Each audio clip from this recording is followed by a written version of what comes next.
I'm Dr. Jesse. And I'm April Gill. We're here today in the Face to Face Living Studio.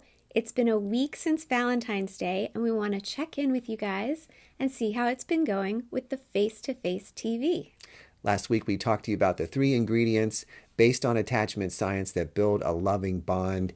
Face to face gazing gives your spouse a sense of how precious they are to you, plus, you can notice them. The second one is the tender touch, which is so comforting and gives a sense of belonging. And the third one is the vulnerable sharing. It's hard to do, but it's so important because it signifies that you're my person and also I'm there for you. One way that Jesse and I do face to face TV is in the evenings, usually after the kids are in bed. We'll sit across from each other and look at each other face to face. We'll talk about all the things married couples talk about, like calendar and schedules. But I also know that that is a time and a place for me to talk with him about anything important, anything hurtful. I know that he's there. I know that I have his attention. And it really helps me feel valued and loved and cared for. I'm a pretty independent person, but I have grown to look for and know and appreciate that that's my time. April's my person, and she's there for me.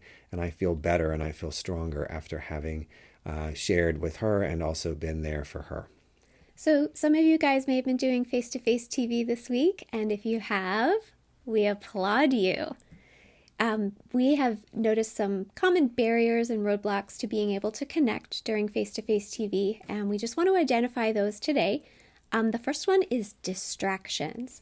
You got to put down your phone, you got to put down your tablet, you got to make sure the kids are otherwise occupied so that you can focus on your spouse.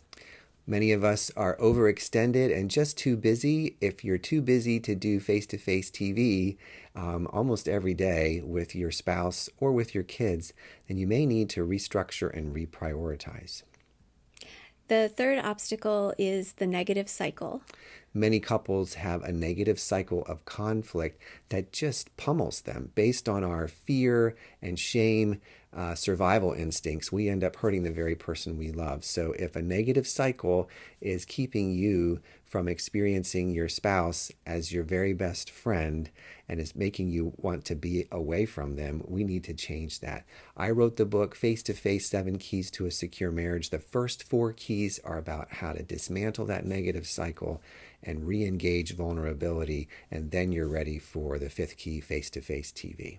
So, that book is available for purchase on our website as well as many other resources.